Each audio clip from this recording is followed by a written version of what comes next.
Cytoplasma is very rich in a protein and contain all enzymes required for the bacterial metabolism.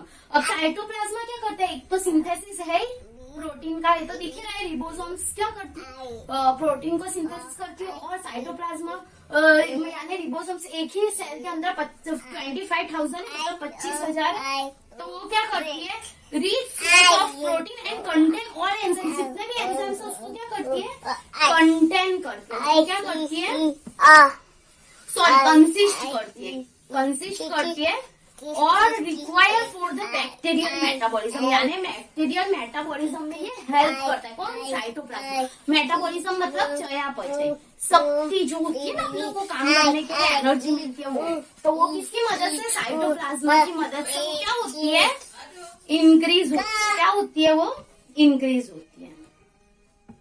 Cytoplasm यानी metabolism के लिए helpful है। From the foregoing description of the E. coli cell, it should be clear that the structural organisms of the organisms is fairly simple। यानी ई coli bacteria सब बहुत simple हो गया, क्योंकि सबसे ज्यादा क्या कंसिस्ट करता है साइटोप्लाज्मा। जो साइटोप्लाज्मा क्या है वो रिबोसोम्स ही है, क्योंकि साइटोप्लाज्मा पर सेल क्या पाया गया 25,000, इसलिए रिबोसोम्स, तो रिबोसोम्स क्या करते हैं प्रोटीन को अच्छे से सिंथेसिस करते हैं, तो ये प्रोटीन को इजीली सिंथेसिस करते हैं और जितने भी एंजाइम्स है उसको क्या करती है कंसिस्ट करने में हेल्प करती है। इसके अलावा ई कोली इसका बैक्टीरिया का स्ट्रक्चर करना क्या है बहुत ज्यादा इजी हो गया है। However, the organisms is still able to accomplish most of the function। अब कोई इतना इसकी स्टडी होने के बावजूद भी कोई इसमें ये क्या है अकम्प्लिश है, मतलब उसको अजू तक पूरा डिफाइन नहीं कर पाए।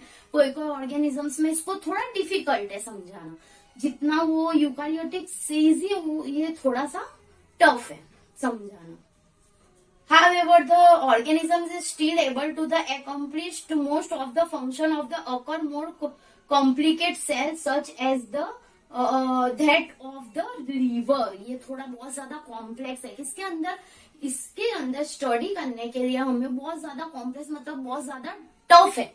किसको करने के लिए स्टडी? द लीवर का सेल जब हम स्टडी करेंगे प्रोकार्योटिक्स पे तो वो बहुत ज्यादा टफ पड़ेगी। इसके लिए वो कितना ऑर्गेनिजम्स में वो क्या रही है टफ रही है, मतलब उसको अभी अकम्प्लिश नहीं किया है, मतलब उसको अभी तक अस्तित्व में नहीं लाया, एग्जिस्ट नहीं हुआ, क्योंकि वो बहुत ज्यादा टफ है। वो जैसे कि एग्जाम्पल क्या दिया है लीवर, मोस्ट टाइम पे एग्जाम्पल क्या है इसका लीवर, जिसके अभी तक हम लोग क्या कर पाए स्टडी नहीं कर पाए, वो बहुत ज्यादा टफ है कॉम्प्लेक्स है इसलिए।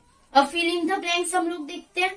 फिल इन द ब्लैंक्स खाली जगह blanks is the basic structure and functional unit of the life form. अब हमने देखा है लाइफ फॉर्म का बेसिक और फंडामेंटल स्ट्रक्चर क्या है? सेल है। क्या है?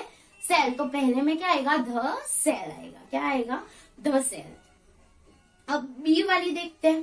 Prokaryotic cells have extra chromosomal DNA contain elements called the. अब प्रोकार्योटिक सेल जो है ना एक्स्ट्रा क्रोमोसोमल डीएनए को क्या बोला गया है? देखो अभी हमने पढ़ा एक्स्ट्रा डीएनए को, जो क्रोमोसोम्स है वो एक्स्ट्रा डीएनए जब भी प्रोवाइड करते हैं, ऐसे नहीं, ऐसे तो क्या है डबल सर्कुलर डीएनए, लेकिन कभी कभी वो क्या करते हैं कोई एक्स्ट्रा डीएनए को प्रोवाइड करते हैं। एक्स्ट्रा मतलब एकदम स्मॉल बट डीएनए को प्रोवाइड करते हैं, जिसको क्या बोला गया है? प्लाज्मिड। ये रहा यहाँ पे, ये क्या बोला गया? प्लाज्मिड। तो क्या आएगा ब्लैंक्स में? प्लाज्मिड आएगा। अब blank cell has no true nucleus. किसके अंदर थ्रू न्यूक्लियस नहीं है? हमने पहले ही डिफरेंशिएशन में देखा था, प्रोकार्योटिक्स और यूकार्योटिक्स के अंदर दोनों में देखा था हमने। ये इससे पहले वाले वीडियो में है, जिसके अंदर क्या है प्रोकार्योटिक या यूकार्योटिक्स में नो थ्रू न्यूक्लियस। किसके अंदर नो थ्रू न्यूक्लियस था? प्रोकार्योटस के अंदर। किसके अंदर? प्रोकार्योटस। किसके अंदर था? प्रोकार्योटस के पास खुद का न्यूक्लियस नहीं है। वो क्या है? फॉल्स न्यूक्लियस है। न्यूक्लियस जैसा सिर्फ दिखता है लेकिन न्यूक्लियस नहीं है, जबकि यूकार्योटस में क्या है? न्यूक्लियस है थ्रू वाला। वो न्यूक्लियस की तरह दिखता भी और काम भी करता है, वो न्यूक्लियस ही है। जब इसके अंदर सिर्फ दिखाई देता है लेकिन है नहीं, तो क्या आएगा? प्रोकार्योटस ब्लैंक्स में। और 4-1 क्या है? The bacterial cell wall structure polysaccharide is called। अब जो बैक्टीरियल, मैंने बोला ना ये बैक्टीरियल जो भी पॉलीसैकेराइड चेन बनी है उसको क्या बोला गया, sorry, bacterial cell wall structure polysaccharides, ये जो पॉलीसैकेराइड्स बनी है इसको क्या बोला जाता है? जो बैक्टीरियल सेल वॉल, जो बैक्टीरियल सेल वॉल है वो क्या करती है, ऐसे ऐसे ऐसे ऐसे चैन की बनी हुई है, उसको क्या बोला गया है? पेप्टिडोग्लाइकैन। क्या बोला गया है? पेप्टिडोग्लाइकैन। ये रहा पेप्टिडोग्लाइकैन, ये रहा।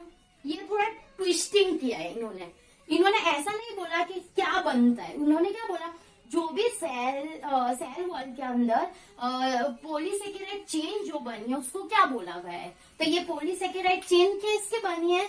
रिजिड फ्रेगमेंट वर्क की बनी है, जिसको क्या बोलते हैं? पेप्टिडोग्लाइकैन। हमने देखा था पेप्टिडोग्लाइकैन किसका बना है?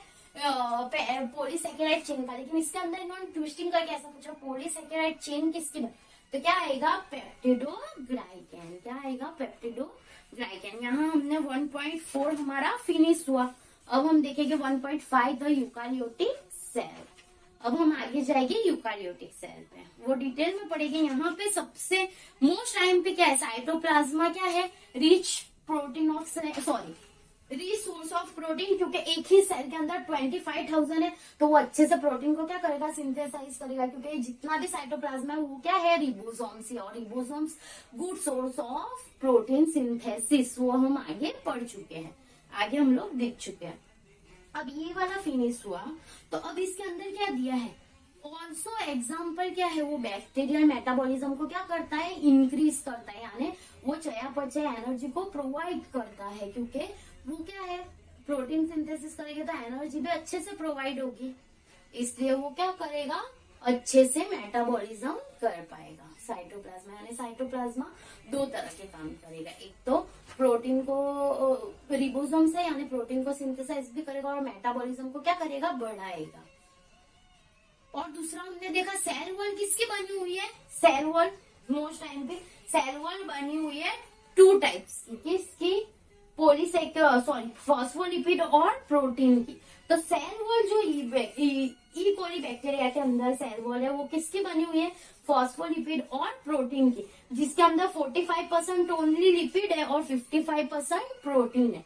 और ई कोली बैक्टीरिया प्रोकार्योटिक सेल के अंदर कितना है? 2 म्यूएम लॉन्ग है और 1 म्यूएम डायामीटर। यहाँ हमारा चैप्टर एकदम इजी, सॉरी चैप्टर बोल रही हूँ, यहाँ हमारा टॉपिक फिनिश, सबसे इजी टॉपिक है।